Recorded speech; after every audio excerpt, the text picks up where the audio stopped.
Yesu haleluya. Izina ry'Imana rihabwa icyubahiro. Uyu munsi turi mu gitondo cy'umugisha kubwo ubutumwa bwiza Uwiteka yadushyize imbere kugira ngo tubwire abantu baba badukurikiye kuri Gitangaza NTV, mwumve ko tubasuhuje tubikuye ku mutima. Turabakunda cyane bantu dusangiye ikiganiro, mukunda kutwumvaho ubutumwa bwiza uko bwanditswe na Yohana. Tugiye gutangira ikiganiro cyacu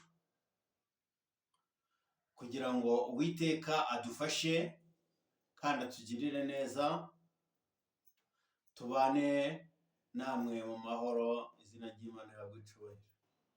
Dusenge.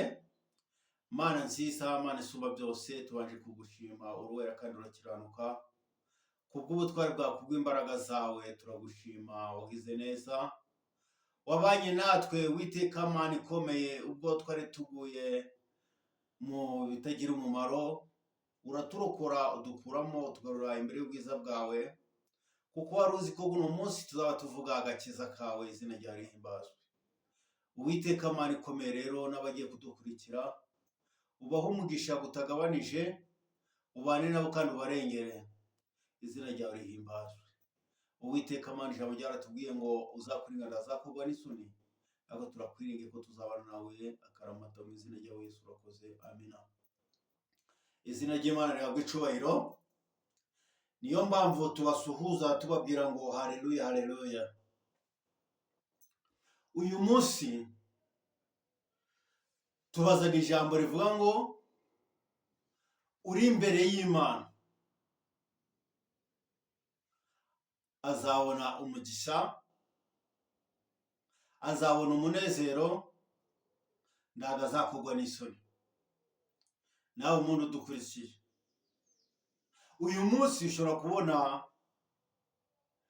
wafata indera ya mbere kugira ngo nawe uramugisha dutegereje nawe uzawuboneho. Tugiye gutangira dusoma mu gitabo cya Zaburi ya 25. Twumve icyo ko hatubwira ngo siko bizaba mu bategereza, ntawe uzakorwa n'isoni. Ava mu masezerano ari ndambamvu nibo bazakorwa n'isoni. Haleluya. Izina ry'Imana rihabwa icyubahiro. Hano hatubwiye ngo abazaba imbere y'Uwiteka nta soni bazagikorwa naryo. Ngo ariko ba bandi bava mu masezerano ndambamvu, bamaze kumenya agakiza k'Imana bakabivamo, abo ngo nibo bazakorwa n'isoni. Nawe ndakubwira ngo uyu munsi ibuka aho wari uri, ari byo Uwiteka yagukoreye.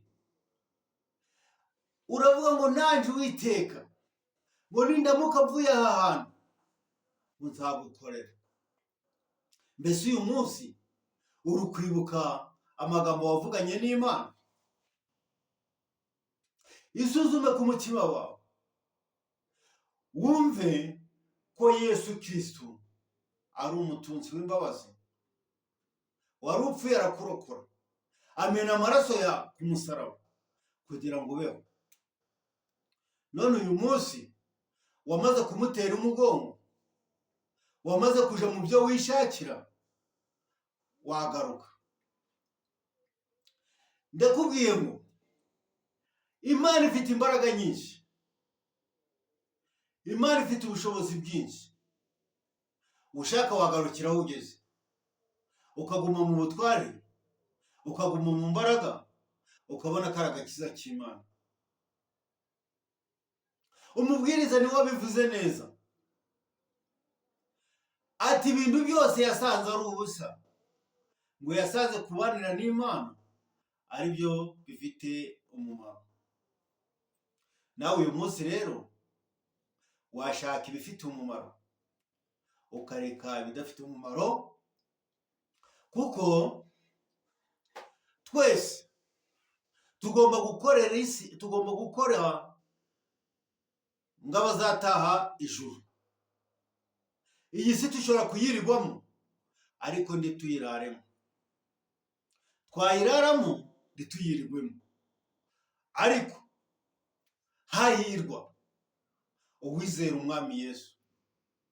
Mbese uyu munsi nawe urizera umwami Yesu? Yagukunze utarabaho, ariko ndakwingingira kugira ngo Yesu Kristo muwe yamenye amaraso ku musaraba nawe ugaragaremo. Gusenga nibyo bifite umumaro, gusenga bifite imbaraga nyinshi. Uyu munsi rero ndagukangurira kwiga fata Bibiliya ukayisoma, kuko ari ifite ubutunzi bwinshi. Warangiza ugasaba umwuka wera. Haleluya!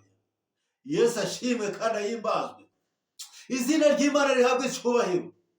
Nabo sanze do sayini, ndakubwiye ngo uyu munsi fata gahunda uzi imbere y'Imana. Imana iravuga ngo uyu munsi ndagishaka gukomeza kuruhanya n'abantu. Iravuga ngo uyu munsi imbabazi zigiye kurangira, ngigiye cyo igihanganye kirarangiye. Ushaka wagarukira umwami Yesu ukabana nawe kuri gahunda, ukumva icyo Uwiteka agusaba. Ndagusabira kugira ngo usabe umwuka wera, kugira ngo Yesu aguhishurire, akwereke ubugingo busha buzabamo. Uyu munsi umeze nk'icyapa. Icyapa nicyo kirangira umuntu, kikamwereka iyo aja, ariko kigasigara. Nawe ushobora kuba uyu munsi umeze nk'icyapa kirangira umuntu, ariko weho ndugira ute? Nduje. Ndakubwira ngo wafata iya mbere ukumva ubu buhanuzi, bushobora kuba ari ubwa mbere n'ubwa nyuma. Singubesha, ni kuko Uwiteka yavuze ko adashoboye guhora ari kurahwanya n'abantu. Ashaka ko mukizwa, ashaka ko mugenda kuri gahunda, ashaka ko mugendera mu nzira imwe, ndagashaka kujarashaza amaguru yombi. Ng'inzira ibiri zananiye impyisi. Ijambo ryarambwiye ngo mbese umuco n'umwijima byabangikana gute? Niyo mpamvu ngubwiye ngo hitamo kimwe kugira ngo nawe ubone buriya bugingo buhoraho. Ariko jewe nguri nkanga ngusabira kugira ngo ube mu muco, kuko Yesu Kristo abantu b'umuco, nawe ugomba kuba mu muco nga Yesu Kristo. Ndakwinginze kugira ngo iri jambo dushishanga ritakubera imvabusa. Uwiteka Mana ikomeye akuyobore, agera aho uva kandi ugere n'aho uja. Haleluya! Yesu ashimwe kandi ahimbazwe. Niyo mpamvu ngubwira ngo Uwiteka uyu munsi aragukeneye, ashaka ko kubana nawe, ashaka ko mujana kuri gahunda, kugira ngo nawe uzabone buriya bugingo buhoraho. Nicyo ngusabira, nanjye nisabira. Ni Imana itavuguruzwa. Ibyo yavuze kera ntabwo yabivuyeho, yahozeho, n'uyu munsi iriho kandi izahoraho. Niyo mpamvu ngubwiye uyu munsi ufata indera ugere mu kirenge cya Yesu, kuko Yesu ari umutunzi w'imbabazi. Niko batubwira mu gitabo cy'Abaroma. Uyu munsi atanga amahoro, uyu munsi atanga ubugingo, uyu munsi atanga ubutunzi, ariko ntabyo uzabona utamanje gukurikira umwami Yesu.